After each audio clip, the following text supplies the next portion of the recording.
What's on, ladies and gentlemen? My name's Ross, I like games, and today we've reached that glorious time where all of the EX-01 cards have gone and been revealed over in Japan, and that means that we can go and take a good old gander at a whole bunch of cards. Now obviously here we are going to be doing far more cards per video than we did before, which means we are going through a little bit faster than we were before, but that's alright. We'll still have a good old chat about all of them. So we're going through red and we are going through blue today, so let's go and have a little bit of a start off with a brand new Bmon. All of our translations here are from the lovely folks over at digimoncard.dev.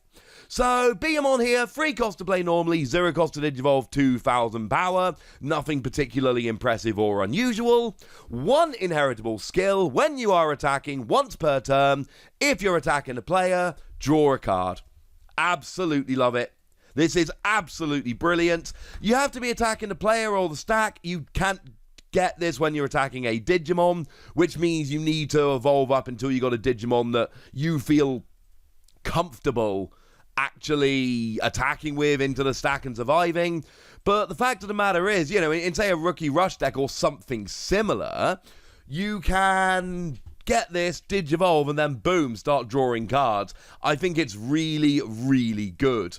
In terms of level 3s that draw, well, to be honest with you, the only other one which can be used in most decks is that very first ever promo Bmon, where you must destroy your opponent's Digimon in battle to draw a card. This is, well, it's a counterpart thereof, because this is attacking the stack.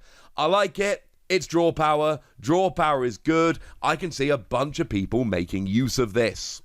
Now, we've also got a new Birdramon coming in here. 5 cost to play normally, 2 cost to Digivolve, 5000 power. Nothing terribly unusual for a level 4 here. And we got 1 inheritable skill. When you are attacking a player, delete one of your opponent's Digimon with 3000 power or less. So again here, it's going to depend on exactly how often you're attacking the player and how comfortable you are hitting into the stack. It's going to depend on what your opponent's board looks like.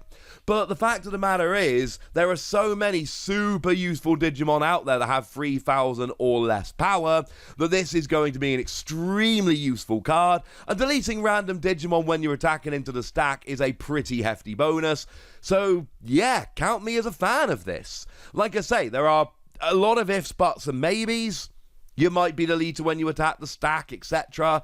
Your opponent might not have a relevant Digimon out. But if they've got a Digimon that's sitting there with 3000 or less power, maybe it's got a useful skill, maybe it's looking to Digivolve, I don't know. What I do know is you can get rid of it, and that's beautiful. Now, Garudamon comes in here as a level 5, 6 cost to play normally, 3 cost to Digivolve, 7000 power. Is on the lower end in terms of cost to play normally, which I appreciate. When you are attacking the player once during your turn, you gain a memory, and you can see where we're going here. They are building up a new evolution line for when you're attacking the player. If you go Bmon into Birdramon, into Garudamon, then you attack the player and you draw a card, gain a memory, and delete a 3000 power or less Digimon. I cannot be the only person that thinks that's a really, really good thing. I like this, ladies and gentlemen. You need to be attacking the player in order to get it off, and like I say, this really depends on your playstyle, etc. If you're really taking advantage of this, do you want to be taking out your opponent's threatening Digimon, knowing that you're not getting the advantage of your when attacking the player skills? I'm not entirely sure, but I do know that there is an awful lot of potential going on here, and you can, you know, if you can get up to a level 6 nice and quickly, attack the stack, and all of a sudden the advantages come rolling in. And then we've got Phoenixmon, 12 cost to play normally, 3 cost to Digivolve, 11,000 power. So that is one more than we would generally expect in terms of playing normally, and other than that, fairly standard.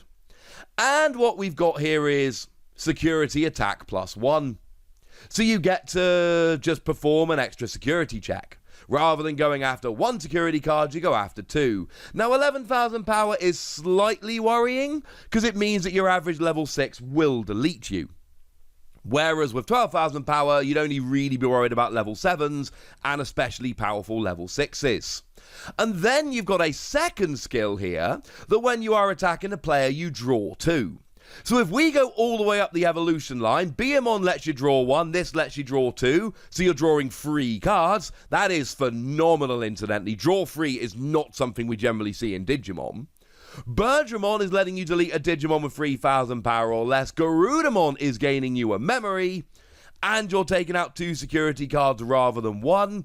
This is a really powerful Digivolution line, but I think to make the most of it, you've got to play it as its own thing. Which means I would love Phoenixmon to have a little bit of extra power, which we don't have, unfortunately. And you've got to use all of your inheritable skills to, I mean, you don't have to. I mean, if you go through the full list, you're using them for when you attack the player, which is slightly worrying. Do remember that Tyke and Mia, if you go all the way up from a level 2 into a level 6, you will actually get security attack +1.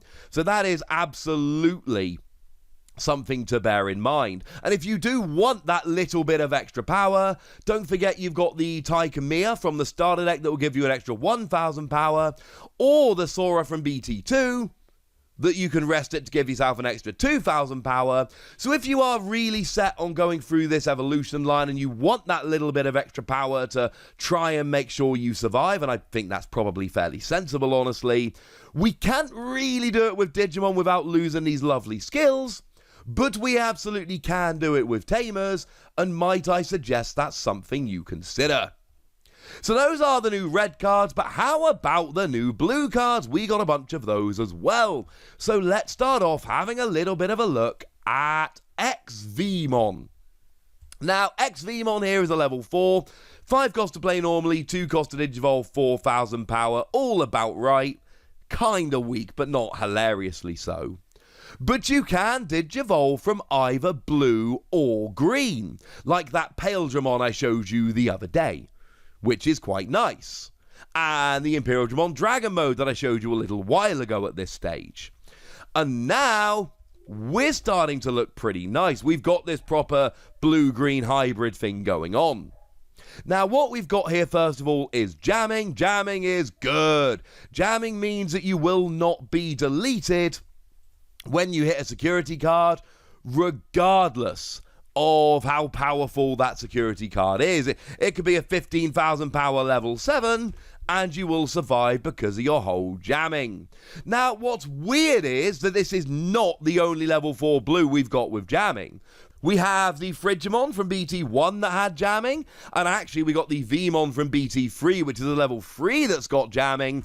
And that means that if you want to start making a little blue jamming deck, you absolutely can. This is something to keep your eye on. Having little Digimon with jamming is really nice, because essentially you can keep attacking the stack knowing you survive, and force your opponent to have to use their Digimon to delete your little Digimon, while you're just paying to get your little Digimon out and attacking the stack with jamming. I think there's a little blue jamming deck which is going to be coming around soon, and I am all in favour of it.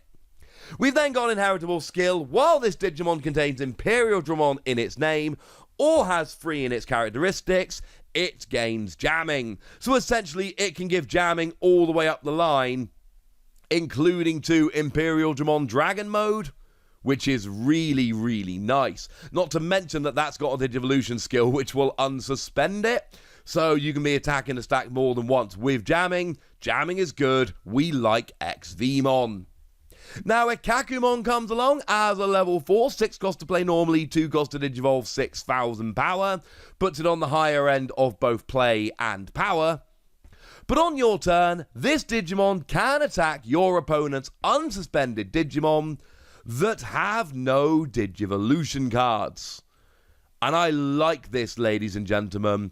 I really like it. Because what it basically means is that your opponent either has to have Digivolution cards, or you can go after them even if they're unsuspended. Like, general rule is you can only attack suspended Digimon. And you can't attack the turn you play a Digimon, so you play a Digimon, can't attack, it can't be suspended, you're safe for a turn.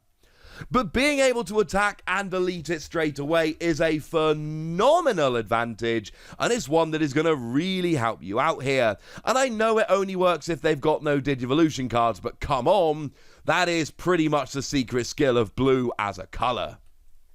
Now, where Garurumon comes in is a level 5, 7 cost to play normally, 3 cost to Digivolve, 7,000 power, all extremely standard. When you Digivolve, draw a card. Okay. That's not bad, ladies and gentlemen. That's not bad at all. Digimon is not one of those games that has a huge amount of draw power. So you know what? Go for it. The only other level 5 we've got with any kind of draw power is a Zudomon from BT1, which you'll draw to when you play it, but that's not a Digivolution skill, that's a play skill. That's not ideal. So if you want to be starting to draw a bunch of cards, this is a decent option. Having a level 5 that draws when you Digivolve, that is not something we're used to seeing. Draw power is good. I actually really like this. Again, we're at the stage here where we've got so many options at this stage that maybe there are other level 5s you would rather play instead. But if you're looking for a little bit of draw power, this is a really nice option. I could see this being teched into a bunch of decks just because actually it's a free cost to Digivolve, you draw a card. Let's do this.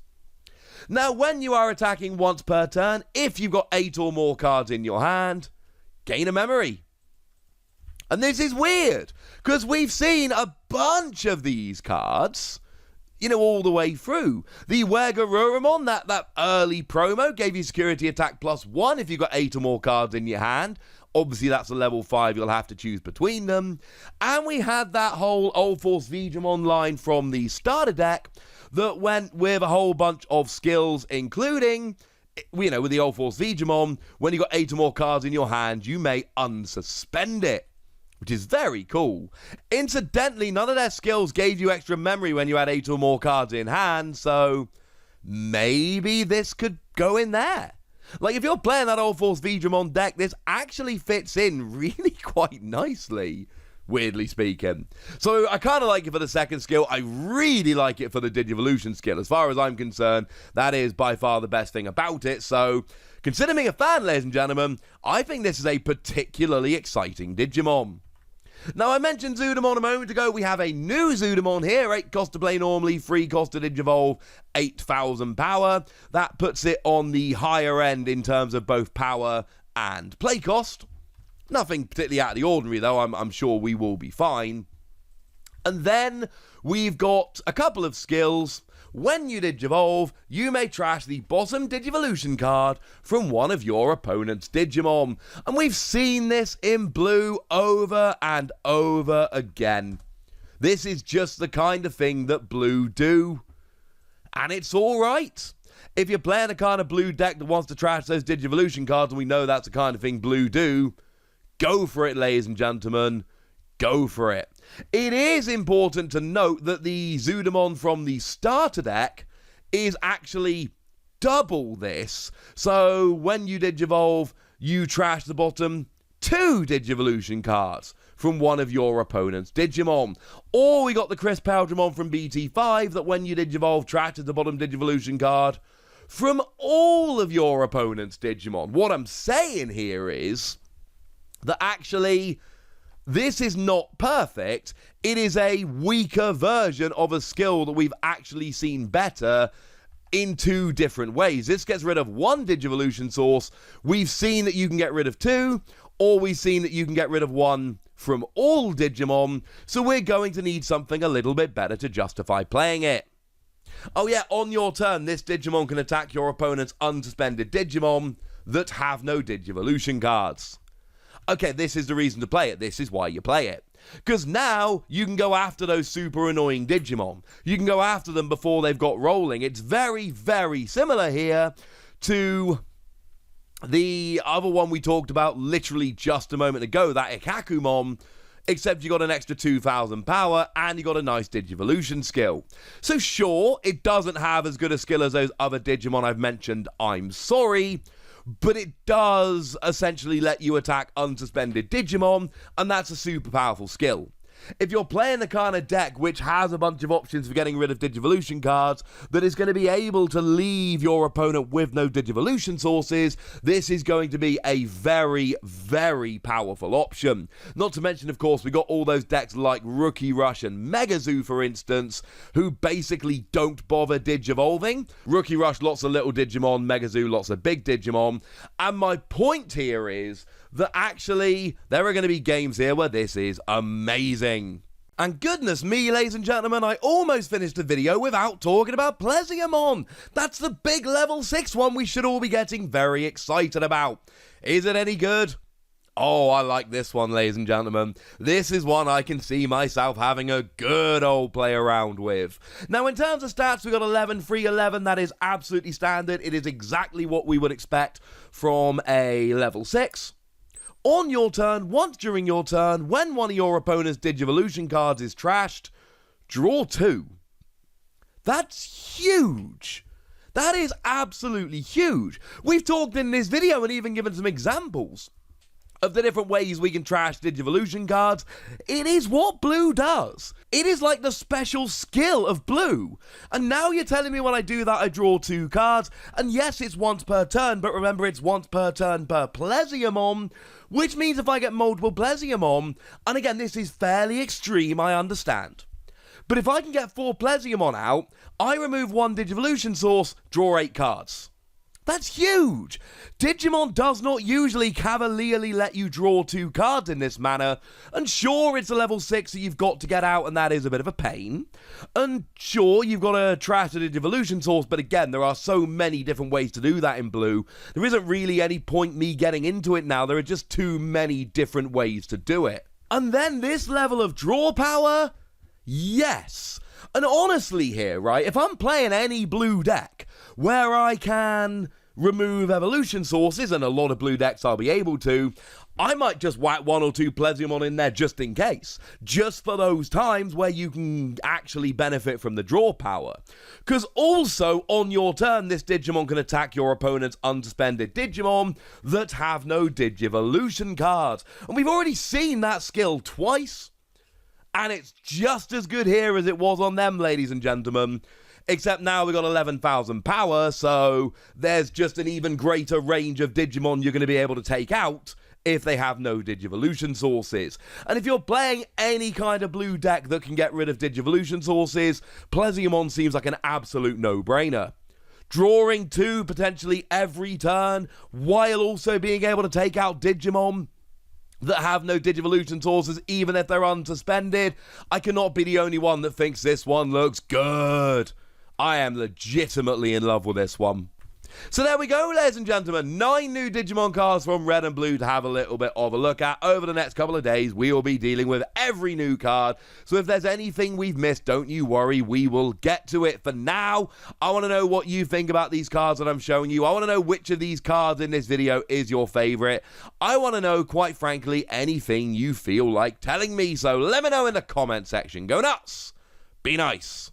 And then make sure you like this video, subscribe to this channel, follow me on Twitter at TheWasi. That's where we talk Digimon and a whole bunch of other card games. And please do consider checking out patreon.com/PTCGradio, where you can support the channel, get some bonus podcasts and all kinds of fun things. But by far the most important thing is always, look after yourselves till next time, would ya? Thank you very much for watching. My name's Ross, and you've been watching Wasi Plays.